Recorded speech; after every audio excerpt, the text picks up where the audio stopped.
ከጊዜ ጋር የተያያዙ 5 ኤክስፕሬሽኖች አብረን እንሰራለን። ስድስተኛው የእናንተ ነው። ኮመንት ሴክሽን ላይ የምትጽፉልኝ ማለት ነው። እስቲ በደንብ አዳምጡ።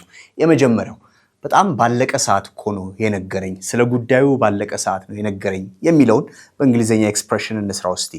ብዙ ጊዜ የምንጠቀመው at the 11th hour ነው። ኦኬ፣ ስለዚህ እችን እናስገባና እስቲ ሴንቴንሳችን እንስራ። he told me about it or he told me about the thing at the 11th hour። ምን አላችሁኝ? at the 11th hour በ11ኛው ሰዓት ነው የነገረኝ፣ ባለቀ ሰዓት ነው የነገረኝ ስትሉ የምትጠቀሙት ነው። ሌላው at the 11th hour the Newports። አያስቸኩልም፣ ቀስ ብለህ ተረጋግተህ ስራው በሉኝ እስቲ። alright፣ አያስቸኩልም የሚለው የምትገልጹት take your time። alright፣ take your time፣ no need to rush, no need to hurry የሚለውንም መጠቀም ይቻላል ማለት take your time። ጊዜ ያለቀብን ነው ወይም ደግሞ ጊዜያችን የቆሰው ነው እንላለን። ኦኬ፣ we are running out of time። እችን ተጠቀሙት። we're running out of time፣ we are running out of time ብላችሁ ማስቀመጥ ይችላልላችሁ ማለት ኦኬ። we are running out of time።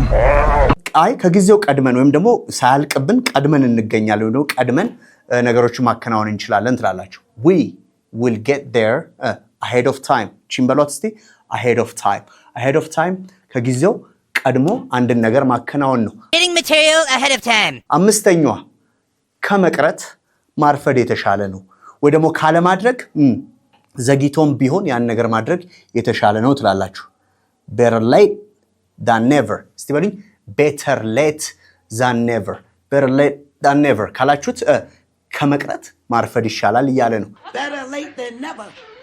ጊዜ ይፈተዋል፣ ጊዜ ይነግረናል መጨረሻውን ብለን ደግሞ ለማለት ስንፈልግ ምን እንላለን? እሷን ኮመንት ሴክሽን ላይ እጠብቃለሁ ከእናንተ ማለት ነው።